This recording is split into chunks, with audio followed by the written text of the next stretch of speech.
સાથીઓ, વિકસિત ભારતના નિર્માણ માટે જનજાતીય ક્ષેત્રોનો વિકાસ પણ ખૂબ જ જરૂરી છે. જ્યારે ગુજરાતમાં હું મુખ્યમંત્રી હતો ત્યારે મને જે સેવા કરવાનો અવસર મળ્યો એમાં પણ આ ગુજરાતનો પૂર્વી પટ્ટો મારા આદિવાસી ભાઈઓની વસ્તી એના માટે મેં મારી જાતને સમર્પિત કરી અને ભારત સરકારના કામમાં ગયો ત્યારથી ગયા 11 વર્ષ આદિવાસી સમાજના અભૂતપૂર્વ વિકાસ માટે કામે લાગ્યા છે. ઘણો લાંબો સમય મને ગુજરાતના આદિવાસી ક્ષેત્રોમાં કામ કરવાનો અવસર મળ્યો છે.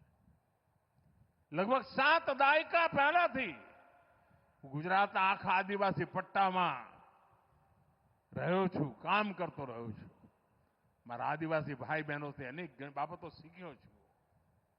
એક એવો સમય હતો કે ગુજરાતના આદિવાસી વિસ્તારમાં ઉમરગામથી અંબાજી 12મા ધોરણની વિજ્ઞાનની શાળા નહોતી ભાઈઓ, એવા દિવસમાં જોયા છે.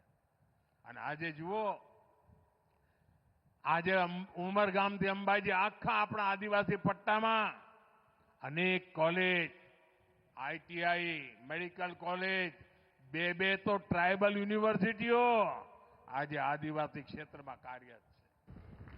ગયા 11 વર્ષમાં એકલવ્ય મોડલ સ્કૂલોનું નેટવર્ક ખૂબ મજબૂત કરવામાં આવ્યું છે. અહીંયા દાહોદમાં પણ અનેક એકલવ્ય મોડેલ સ્કૂલ બની છે. સાથીઓ, આજે દેશભરમાં આદિવાસી સમાજ માટે વ્યાપક કામ થઈ રહ્યું છે. આઝાદ ભારતના ઇતિહાસમાં પહેલીવાર આદિવાસી ગામ વિકાસની બાબતમાં અનેક નવી સ્કીમો બનાવીને એના વિકાસને બળ આપવામાં આવી રહ્યું છે. તમે બજેટમાં જોયું હશે, અમે આદિવાસી વિસ્તારોના ગામોના ઉદય માટે ધરતી આબા, બિરસા મુંડાને ધરતી આબા પણ કહે છે, ધરતી આબા જનજાતીય ગ્રામ ઉત્કર્ષ અભિયાન આ અમે શરૂ કર્યું છે. અને એના પર કેન્દ્ર સરકાર લગભગ 80,000 કરોડ રૂપિયા ખર્ચ કરી રહ્યું છે. અને એના અંતર્ગત ગુજરાત સહિત પૂરા દેશમાં 60,000થી વધારે ગામોમાં વિકાસના કામો થઈ રહ્યા છે.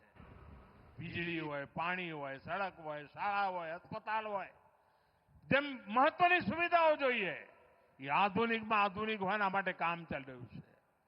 મારા આદિવાસી ભાઈ બહેનો, એમના માટે પાકા ઘર આજે આખા દેશમાં બની રહ્યા છે. સાથીઓ, જેને કોઈ ન પૂછે ને એને મોદી પૂજે છે. આદિવાસીઓમાં પણ અનેક સમાજ એમાં પણ પાછળ રહી ગયા છે. આદિવાસી સમાજ પર પણ છેવાડે રહેલા મેં એમની પણ ચિંતા માથે લીધી છે. અને એમના માટે સરકારે પીએમ જનમન યોજના બનાવી છે. અને આ યોજના અંતર્ગત આદિવાસીઓમાં પણ છેક છેવાડે જે રહી ગયેલા પરિવારો છે એમના માટે ગામડામાં સુવિધાઓ, એમના માટે ઘર, એમના માટે શિક્ષણ, એમના માટે રોજગારના અવસર, એના ઉપર આપણે કામ કરી રહ્યા છીએ. ભાઈઓ બહેનો, આપણે તો ગુજરાતમાં જાણીએ છીએ સિકલ સેલ. હું ગુજરાતમાં તો ત્યારથી સિકલ સેલની વાંહે પડ્યો છું. આજે દેશવ્યાપી કામ કરી રહ્યા છીએ. સિકલ સેલમાંથી મારી આદિવાસી પ્રજા મુક્ત થાય એના માટે મિશન મોડમાં આપણે કામ કરી રહ્યા છીએ. એના અંતર્ગત લાખો આદિવાસી ભાઈ બહેનોના સ્ક્રીનિંગનું કામ આજે ચાલી રહ્યું છે.